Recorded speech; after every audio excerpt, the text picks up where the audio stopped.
आज हम लोग सीखेंगे कि कैसे प्रैक्टिकल इंटर का फिजिक्स का फाइल तैयार करते हैं। तो प्रैक्टिकल नंबर 1 है। क्या है प्रैक्टिकल नंबर 1 में? जल का अपवर्तनांक ज्ञात करना। उद्देश्य में क्या है? समतल दर्पण तथा उत्तल लेंस की सहायता से किसी द्रव का अपवर्तनांक ज्ञात करना। ठीक है। इसके बाद आवश्यक उपकरण, इसमें क्या क्या है? आवश्यक उपकरण के बारे में समझेंगे। आवश्यक उपकरण: लैंप सहित ऊर्ध्वाधर स्टैंड, मीटर, पैमाना, उत्तल लेंस की सहायता से समतल दर्पण तथा जल आदि। सिद्धांत क्या है इसके?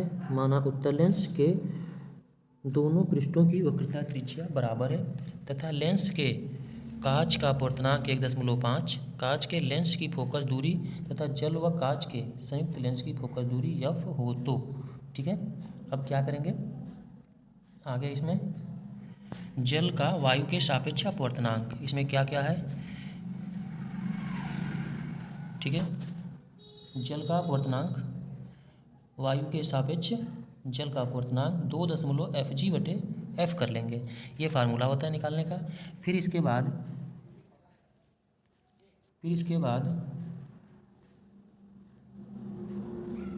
तो आगे देखेंगे कि प्रेक्षण में क्या है? ऑब्जर्वेशन में उत्तल लेंस की फोकस दूरी तथा संयुक्त लेंस की फोकस दूरी f के लिए बिना जल डाले क्या आ रहा है और जल डालने के बाद इसका मान क्या आ रहा है। ठीक है। बिना जल डाले और दर्पण पर जल डालकर लेंस से पिन की दूरी l क्या है? 11.5 तथा 12 जो है समतल दर्पण से पिन की दूरी है। ठीक है। फार्मूला एफ जी बराबर L+H/2, इन दोनों को जोड़ करके भाग करना है। ठीक है। इसी तरीके से तीनों मान हम निकाल लेंगे। तीनों मान निकाल करके इसका हम क्या करेंगे? माध्य निकालेंगे। ठीक है। समतल दर्पण से पिन की जो दूरी है f, उसको निकालेंगे। फिर सभी की फोकस दूरी निकाल लेते हैं। ठीक है। यही फिर मान में आगे यूज करना है। आगे क्या करना है? फिर हम लोग गलन के बारे में आगे जानेंगे। क्या है? वायु के सापेक्ष जल का अपवर्तनांक, फार्मूला क्या है? 2 - fg/f। इसमें 2 की जगह पर 2 लिख लिए और fg की जगह पर क्या मान रखेंगे? fg की जगह पर 12.25, अभी जो माध्य पीछे हम लोग निकाले थे।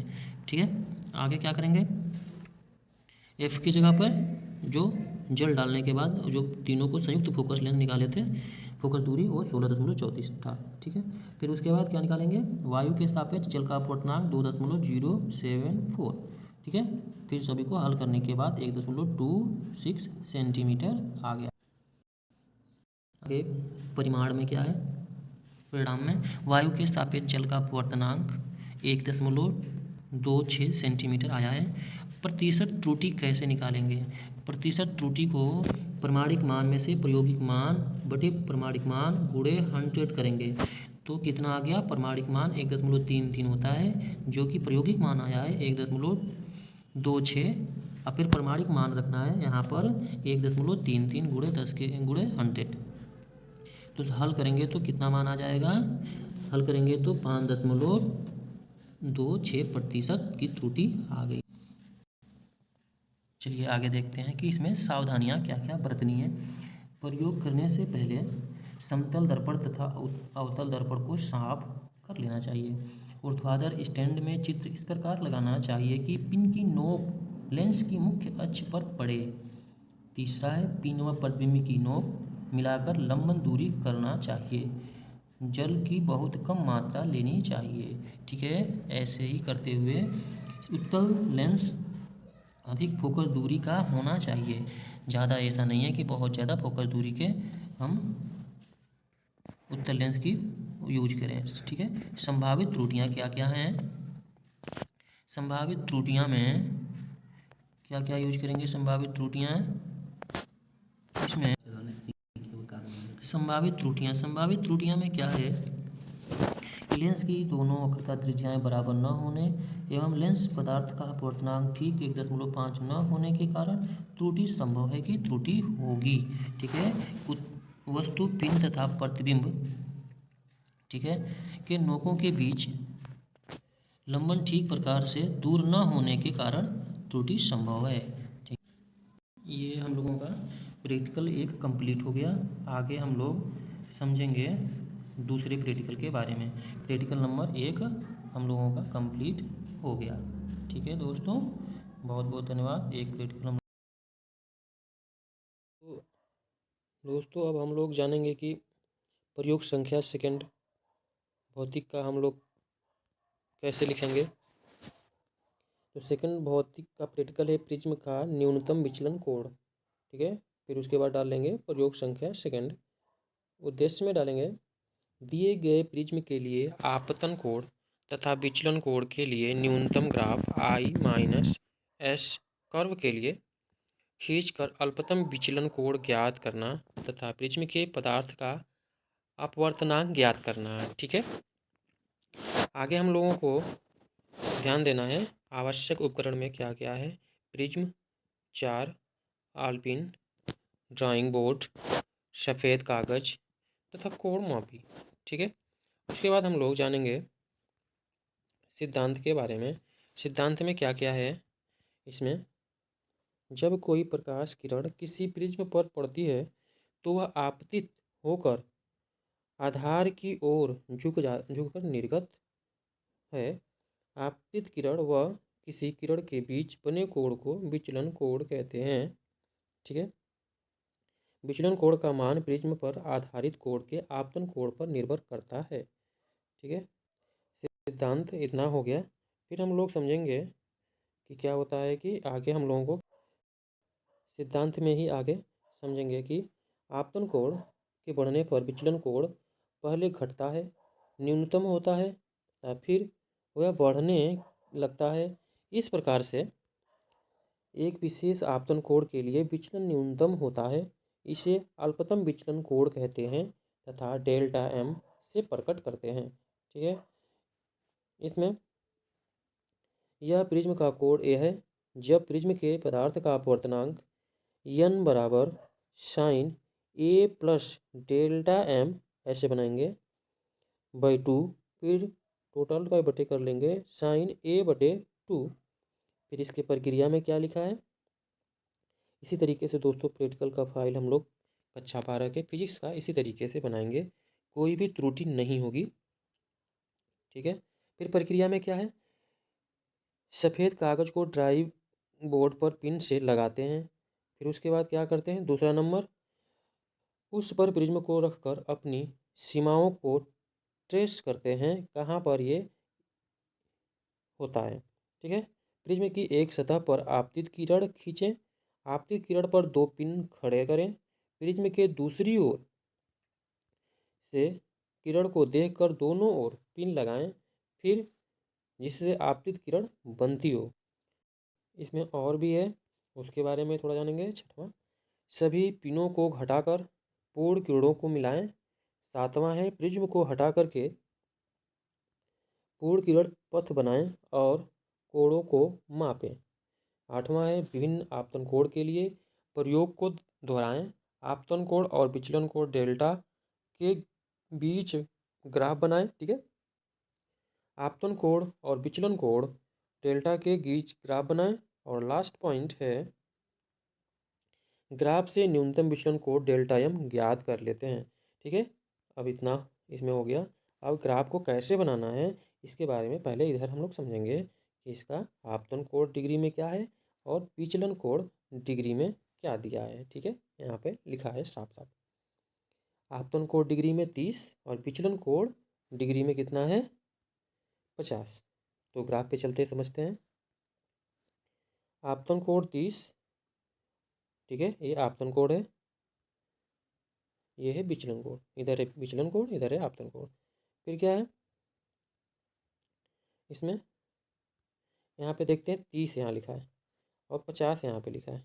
दोनों को मिलाने पर जहाँ पे ये मिलता है यहाँ यहाँ पर एक बिंदु डॉट रख लेंगे। ठीक है, फिर दूसरा पॉइंट देखते हैं कैसे होगा। दूसरा कितना है, आपतन कोण 35 है और विचलन कोण 42 है। अब हम लोग चलते हैं ग्राफ में, देखते हैं ग्राफ में क्या है 35 और 42 है। तो 35 और 42 देखते हैं। इसमें 35 जो है यहाँ पर है और 42 लगभग यहाँ पे आएगा। तो यहाँ पे लगभग कोण बनेगा, थोड़ा सा यहाँ पे माइन्यूट बैलेंस नीचे हो गया है, थोड़ा सा ऊपर चाहिए था। ठीक है, कोई डाउट नहीं होगा समझने में। फिर आगे क्या है, आगे है 40 और 40, दोनों 40-40 आ रहा है।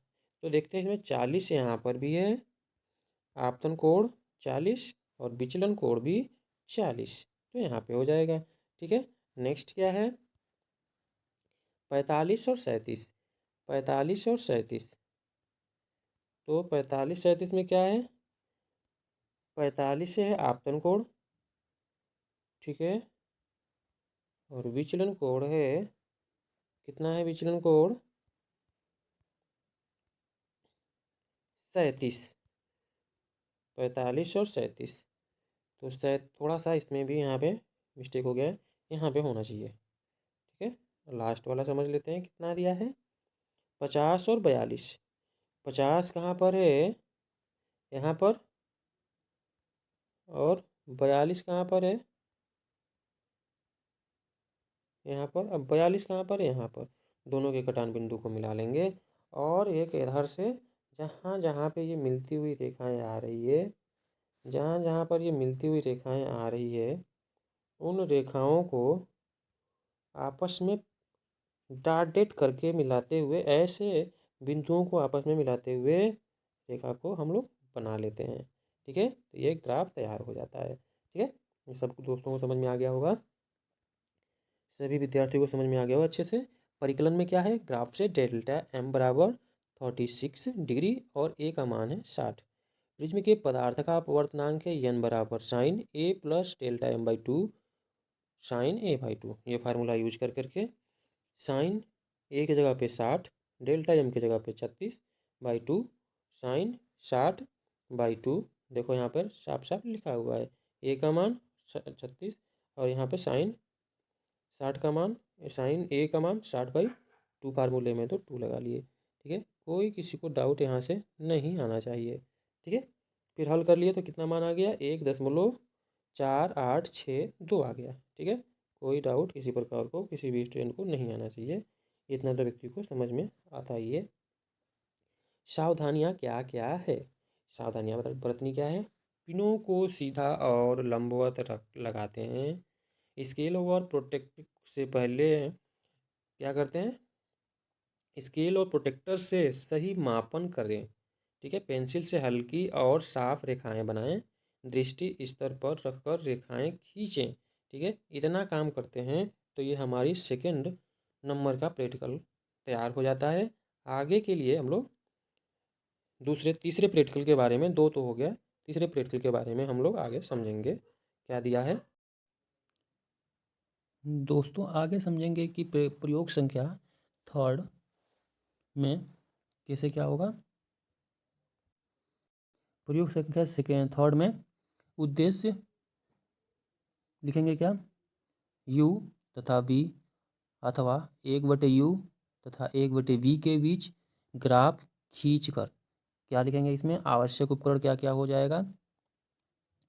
आवश्यक उपकरण में प्रकाशीय बेंच, उत्तल लेंस और 2 पिन आदि होते हैं। ठीक है, और आगे इसमें क्या होता है, सिद्धांत, यदि कोई वस्तु उत्तल लेंस के फोकस से दूर स्थित है तो लेंस के दूसरी ओर उसका वास्तविक व उल्टा प्रतिबिंब बनता है। यही हम लोग सब्जेक्ट में भी पढ़ते हैं, यही प्रैक्टिकल में भी होता है। यदि लेंस से वस्तु व उसके प्रतिबिंब की दूरियां क्रमशः u तथा v हो तो लेंस से फोकस दूरी क्या होगा, 1/f बराबर 1/v माइनस 1/u। ठीक है, इसको एक ही जगह लिखना होगा तो इसको क्या करेंगे, 1/f लिखना, 1/f की जगह पर f लिखना होगा तो क्या करेंगे, u/v माइनस v हो जाएगा। ठीक है, ये बात सबको समझ में आ गई होगी कि हम क्या कहना चाह रहे हैं। ठीक है, ये बात हो गया। अब इसमें u क्या है ये बात समझेंगे। u सब लोग जानते हैं, लेंस से वस्तु की जो दूरी है ऋणात्मक लेते हैं हमेशा, क्योंकि माइनस क्यों लेते हैं, क्योंकि ये लेंस जो होता है, वस्तु जो होता है दर्पण के साइड में होता है, पहले होता है, इसलिए माइनस ले लेते हैं। अगर प्रतिबिंब पहले बनेगा तो उसको भी माइनस लेंगे, लेंस के दूसरी ओर बनेगी तो पॉजिटिव लेंगे। ठीक है, लेंस से प्रतिबिंब की दूरी धनात्मक लेते हैं। ठीक है, ये तो हम लोग सब लोग जानते ही हैं। आगे क्या है कि इसमें प्रतिबिंब को, वस्तु को इधर से उधर करके हम लोग बनाते हैं। तो इसमें क्या है, कि एक तो ये स्टैंड हो गया, ठीक है, एक तो ये वस्तु हो गया ये, ठीक है, दूसरा ये प्रतिबिंब हो गया दूसरा। तो क्या होता है, इस वस्तु को इधर फिक्स कर दिए, जब इसको इधर से उधर खसकाते हैं, इन दोनों का प्रतिबिंब इसका यहाँ पर उल्टा बनता हुआ प्रतीत होता है। ठीक है, उल्टा बनता है। तो आगे क्या हो जाएगा, ध्यान से समझेंगे। वस्तु पिन का प्रतिबिंब, ये जो है वस्तु का प्रतिबिंब को दर्शाता है। ठीक है, ये प्रकाश किरण तो इधर से आ रही है, ठीक है, ये भी आ रही है, दोनों का जो वस्तु और प्रतिबिंब एक दूसरे पर मिलते हैं। ठीक है, ऐसे और ऐसे। ठीक है, आगे हम लोग समझेंगे कि इसमें क्या क्या है। वस्तु पिन की स्थिति, लेंस की स्थिति, प्रतिबिंब पिन की स्थिति, ऐसे चार्ट बना लेते हैं अलग अलग लिखने के लिए। फिर क्या लिखते हैं, 68 सेंटीमीटर, सबका मान सेंटीमीटर में ही निकालते हैं, किसी का मान मीटर में नहीं निकालेंगे, सब सेंटीमीटर में। 68 लेंस की स्थिति वाई, ये भी सेंटीमीटर में, ये भी 60.5। प्रतिबिंब पिन की स्थिति 28, जो x माइनस वाई निकालेंगे 7 - 5 आ गया। फिर y माइनस जेड निकालना होगा तो 32 - 5 हो गया। f निकालना होगा तो 6 - 1 हो गया। ठीक है, इसी तरीके से दूसरा कैसे निकालेंगे, जब दूसरा निकालना होगा तो, ठीक है, 90 माइनस 90, ये वस्तु की स्थिति 90, लेंस की स्थिति क्या हो गया 58, अब प्रतिबिंब की स्थिति 23, x माइनस वाई कर लिए। कहने का मतलब ये है कि वस्तु की जो स्थिति है और लेंस की स्थिति है, इन दोनों को घटा करके यहाँ पे लिख लेते हैं, यहाँ पे यही लिख लिए। फिर y माइनस जेड कर लिए, y क्या है लेंस की स्थिति और z क्या है प्रतिबिंब की स्थिति। ठीक है, उसको घटा के यहाँ पे लिख लिए। ठीक है, यही प्रक्रिया आगे यहाँ दोहरा दिए। वस्तु पिन की स्थिति 91.5, लेंस की स्थिति 56, प्रतिबिंब की स्थिति 19। ठीक है, यही काम, वाई एक्स माइनस वाई निकाल लिए तो 35.5, वाई माइनस जेड निकाल लिया तो 37, एफ निकालेंगे तो कितना मान आ जाएगा 18.12 आ जाएगा। ये बात सबको समझ में आ गया होगा। परिकलन में क्या लिखेंगे, गणना द्वारा एफ बराबर यू बी बटे v minus u minus v हो गया। F1 का मान निकाल लिए तो u के जगह पर क्या मान रखेंगे, u के जगह पे मान रखेंगे 7.5। 7.5 कहाँ लिखा है, 7.5 यहाँ पर है। फिर v का मान क्या आया 32.5, तो 32.5 यहाँ मान लिखा है। ठीक है, तो u माइनस वी करना है, u माइनस वी करना है, u माइनस जब v करना है तो -7.5 माइनस 32.5 कर लिए। ठीक है, ये बात समझ में आ गया होगा सबको। फिर इसको हल करेंगे तो सब इसका जो टोटल मान हम एक ही जगह पे करके यहाँ पे हम दर्शा दिए हैं। कितना मान आ गया है 6.1 सेंटीमीटर। इसी तरीके से दूसरा भी मान लेकर के F2 वाला निकाल लेंगे, फिर F3 निकाल लेंगे। F1 के जगह पे F2 के जगह पे क्या है 32 मान कहाँ पे लिखा है यहाँ पर। ठीक है, फिर 35 कहाँ पर है, तो 35 का जो मान है यहाँ लिखा है। फिर इसी तरीके से रख करके दोनों को सॉल्व कर लिए तो कितना मान आ गया 16.75।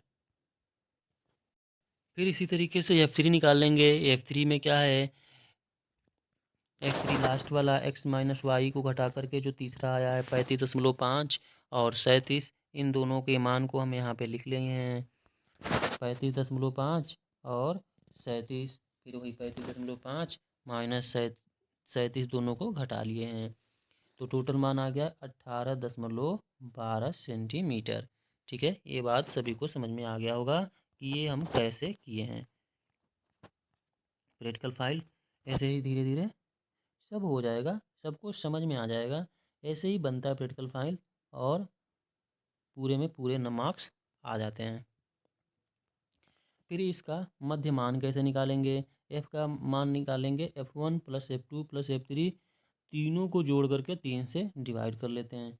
F1 का मान आया था 6.1, F2 का मान आया था 16.75, F3 का मान आया था 18.5, 18.12। फिर 3 से डिवाइड कर लिए सबको जोड़कर, तो जोड़ने पर कितना मान आ गया? 40.97/3। जोड़ने भाग करेंगे तो कितना मान आ जाएगा? 13.66। ठीक है। सावधानियां ध्यान रखेंगे। पिनों की नोकें पतली होनी चाहिए, जिससे क्या है, लंबन दूरी करने से सुविधा रहे। दूसरा है, वस्तु पिन की नोक नाक चाक से सफ़ेद देनी चाहिए, सफ़ेद होनी सफ़ेद रंग देनी चाहिए। मतलब नोक जो है, पिन की नोक सफ़ेद रंग देनी चाहिए, मतलब जिससे स्पष्ट रूप से प्रतिबिंब दिखाई दे। लंबन दूर करते समय पिन की नोक तथा प्रतिबिंब की नोक स्पर्श करनी चाहिए। दोनों पिनों की नोकों तथा लेंसों के प्रकाशिक केंद्र को मिलाने वाली प्रकाशीय बेंच के समांतर रखनी चाहिए। ठीक है, ये बात सबको समझ में आ गया होगा कि हम ये कैसे कर रहे हैं। दूसरा है संभावित त्रुटियां। संभावित त्रुटियों को भी ध्यान में रखेंगे कि संभावित त्रुटियां क्या कैसे होता है। प्रकाशीय बेंच अथवा स्टैंड क्या टेढ़े अथवा झुके ना होना चाहिए, नहीं होना चाहिए। लेंस की मुख्य अक्ष प्रकाशीय बेंच और बेंच पर लगे पैमाने के ठीक समांतर न हो। ठीक है, ठीक समांतर नहीं होना चाहिए। यदि ठीक समांतर होगा तो फिर स्पष्ट प्रतिबिंब दिखाई नहीं देगा। ठीक है दोस्तों, ये हो गया हम लोगों का प्रैक्टिकल। तीसरा प्रैक्टिकल ये हम लोगों का कंप्लीट हो गया। अब हम लोग आगे के प्रैक्टिकल के बारे में समझेंगे।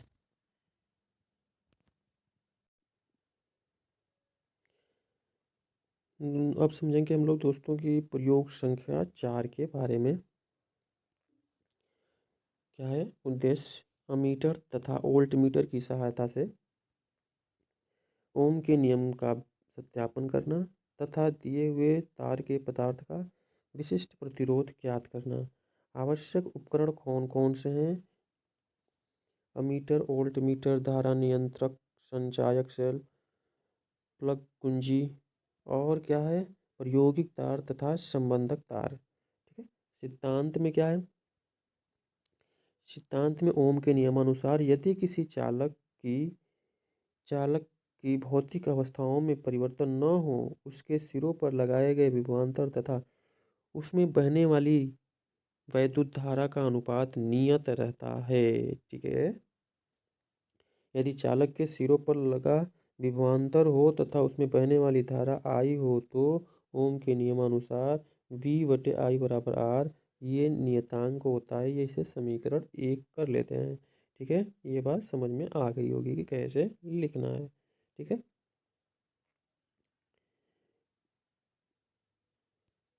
ये ग्राफ बनाना है वैद्युत परिपथ। कैसे बनेगा आइए देखते हैं। क्या है इसमें? ये वोल्ट मीटर यहाँ पे लग गया, वोल्ट मीटर लगा दिए। तार का प्रतिरोधक तार लगा हुआ है, कुंजी लगा हुआ है, कब बंद करना है, कब यहाँ पर बैटरी लगी हुई है, ये धारा नियंत्रक लगा हुआ है। ठीक है दोस्तों, और कोई इसमें समझने वाली बात नहीं है। ठीक है, ये बन जाएगा। फिर हम लोग आगे समझेंगे। जो हम लोग यहाँ पढ़ रहे थे V/I बराबर R, उसी के बारे में है, जहाँ R नियतांक है जिसे चालक का प्रतिरोध कहते हैं। चालक के प्रतिरोध का मान चालक के लंबन अनुप्रस्थ काट के क्षेत्रफल तथा चालक के पदार्थ पर निर्भर करता है। अर्थात R समानुपाती L/A, R बराबर रो L/A। ये इक्वेशन सेकंड हो जाएगा, जहाँ रो एक नियतांक है जिसे तार के पदार्थ का विशिष्ट प्रतिरोध कहते हैं। यदि तार की त्रिज्या स्मॉल r है, तब क्षेत्रफल πr² हो जाएगा। ठीक है। अब आगे क्या है? अतः तार के पदार्थ का विशिष्ट प्रतिरोध समीकरण 2 से निकाल लिए। रो बराबर हो जाएगा क्या, आर पाई आर स्क्वायर बटे यल। ठीक है, यहाँ से मान निकाल लिए। ठीक है, किसका, यल का मान हम क्षेत्रफल निकाल लिए, ए का मान पाई आर स्क्वायर, और तो रो को इधर रोक लिए, और यल बटे ए का मान उधर गया, तो ए की जगह पे पाई आर स्क्वायर कर लिए। ठीक है, देखिए यहाँ पर ये हो जाएगा आर बटे यल, ये इधर आ जाएगा और रो इधर हो जाएगा। ठीक है, फिर क्या हो जाएगा, ए का मान, ए का मान हम क्या रख लेंगे, ए का मान रख लेंगे पाई आर स्क्वायर। ठीक है, यही मान हो जाता है, यही मान इधर हम रख लेते हैं। प्रेक्षण में यदि बी और आई के पाठ्यांकों के लिए सारणी अमीटर की अल्पतम मान 2.5 बटे 25 बराबर 0.1 एम्पियर है, तो वोल्टमीटर की अल्पतम मांग 3/30 हो जाएगा, जिसका मान 0.1 वोल्ट होगा। भागों की संख्या ले लिया 3, 5, 6, 8, 11। ठीक है, ऐसा। ठीक है, फिर वोल्ट मीटर का पाठ्यांक वोल्ट में ले लिया 3.3, 5, 6, 8, 1.1। अमीटर का पाठ्यांक ले लिया भागों की संख्या एमीटर, फिर प्रतिरोध ले लिया। भागों की संख्या अमीटर में 3, 5, 6, 8, 11, और पाठ्यांक का क्या लिए हैं, पाठ्यांक में ये हो गया 0.3, 0.5, 0.6, ऐसे बढ़ते हुए 1.1। प्रतिरोध जो आर है, आर का मान, सब प्रतिरोधों का मान जो है 1 आया है। ठीक है, ये बात समझ में आ गई होगी। गणना कैसे करना है, प्रतिरोध आर बराबर बी बटे आई, सॉरी आर रहेगा बी नहीं रहेगा। प्रथम परीक्षण से R1 बराबर 1 ओम, द्वितीय परीक्षण से निकालिए, सबका अलग अलग निकालिए। फिर तृतीय परीक्षण से, चतुर्थ परीक्षण से सबका मान प्रतिरोध का 1 आ गया है। प्रतिरोधों का हम माध्य निकाल लिए, वो भी 1 आ गया। दिए गए तार में पदार्थों का विशिष्ट प्रतिरोध निकाल लिए, तो आर बराबर, रो बराबर आर पाई आर स्क्वायर बटे यल। आर का मान क्या आया, 1, पाई का मान 3.14। ठीक है, और आर आर का मान हम निकाल लिए हैं, कितना आ गया है, 30 × 10⁻², स्क्वायर है तो स्क्वायर लग गया। यल का मान क्या है, 40 × 10⁻²। ठीक है, सबको हल कर लिए तो इतना मान आ गया। आर तार की त्रिज्या, यल तार की लंबाई है। ठीक है, अब इसको समझने में कोई दिक्कत नहीं आई होगी। ठीक है दोस्तों, कोई समस्या नहीं आई होगी। फिर हम लोग चलते हैं आगे। आगे क्या है, तार की लंबाई यल जो है, ये 40 × 10⁻² मीटर है, और जो तार का जो व्यास है वो 0.001 सेंटीमीटर है। परिकलन करना है तो इसमें क्या है, V तथा I के प्रत्येक परीक्षण से V बटे I बराबर R का मान ज्ञात करके सारणी में रखा गया है। प्रायोगिक सीमा के भीतर R का मान नियत रहता है। V तथा I में I पे खींचा गया ग्राफ सरल रेखा है, जो मूल बिंदु से गुजरती है। ठीक है, मतलब 0, 0 से वह गुजर रही है, जा रही है। देखो कैसे, देखो ये ग्राफ बना हुआ है। वाई अक्ष पर 1 सेंटीमीटर बराबर 0.08 वोल्ट ले लिया। पैमाना एक्स अक्ष पर 1 सेंटीमीटर 0.04 एम्पियर ले लिया। विभवांतर तथा वैद्युत धारा में ग्राफ ले लिया। धारा आई और विभवांतर में अंतर। ठीक है, तो ये जो ग्राफ होगा वो 0, 0 से जाएगा। ठीक है, इसको समझ लीजिएगा। 0 से मूल बिंदु से होकर के ये धारा और विभवांतर में का ग्राफ होकर के जाएगा। ठीक है, इसको समझने में कोई समस्या नहीं है। ये धारा आई, ये है विभवांतर बी। ठीक है, दोनों का ग्राफ क्या है, 0, 0 से, दोनों का ग्राफ कहाँ जाएगा, 0, 0 से, 0, 0 से होकर के जाएगा। ठीक है, कोई इसमें समस्या नहीं है, सभी लोग आसानी से कर लेंगे इसको, और पूरे में पूरे मार्क्स लाएंगे। हम उम्मीद करते हैं कि सभी लोग 100% मार्क्स प्रैक्टिकल में लाएंगे, क्योंकि इतने अच्छे से हम इसको जो कि बता रहे हैं। परिणाम गणना परिकलन द्वारा v/i का मान नियत रहता है। v तथा i में खींचा गया ग्राफ क्या होगा? सरल रेखा में है। दिए गए तार के पदार्थ का विशिष्ट प्रतिरोध रो बराबर आर पाई आर स्क्वायर बटे एल, जो क्या आ गया 115.8 गुणे 10⁻⁻8 ओम गुणे ओम मीटर है। ठीक है, इसमें सावधानियों में क्या क्या बरतनी है, सावधानियाँ क्या क्या होंगी? परिपथ जोड़ते समय कुंजी से प्लग निकाल देना चाहिए। क्यों निकालना चाहिए?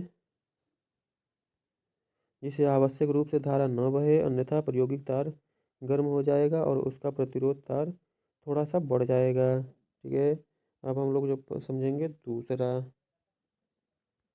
वैद्युत धारा थोड़े समय के लिए ही प्रवाहित करनी चाहिए, अर्थात प्रत्येक परीक्षण के पश्चात कुछ समय के लिए कुंजी से प्लग निकाल देना चाहिए, अन्यथा तार गर्म हो जाएगा। अमीटर तथा वोल्टमीटर को जोड़ते समय यह ध्यान रखना चाहिए कि अनेक धन सिरे बैटरी के ऋण सिरे की ओर तथा ऋण सिरे ऋण ध्रुव की ओर रहे। तार का जो चौथा पॉइंट, तार का जो व्यास यथार्थता से नापना चाहिए। वोल्टमीटर के पेंचों के बीचों में जितना तार है केवल उतना ही लंबाई नापनी चाहिए। ठीक है, ये बात समझ में आ गई होगी। इतना चीज़ हो गया, ये सावधानी भी हो गई। ये प्रैक्टिकल नंबर, कौन सा प्रैक्टिकल नंबर है? तो चौथा प्रैक्टिकल नंबर ये हम लोगों का कंप्लीट हो गया। ठीक है, इसी तरीके से सभी प्रैक्टिकल हम कंप्लीट करा दे रहे हैं, सभी लोग पूरा कर लेंगे। ठीक है, अब हम लोग समझेंगे प्रयोग संख्या 5 के बारे में। क्या है 5 में? उद्देश्य में अग्र अभिनत तथा पश्च अभिनत में पीएन संधि डायोड के IV धारा वोल्टेज अभिलाक्षणिक वक्र खींचना। ठीक है, दूसरा पॉइंट क्या है? आवश्यक उपकरण। कौन कौन सा आवश्यक उपकरण है? पीएन संधि diode, battery, milliammeter, microammeter, voltmeter, धारा नियंत्रक, प्लग, कुंजी तथा संबंधक तार आदि।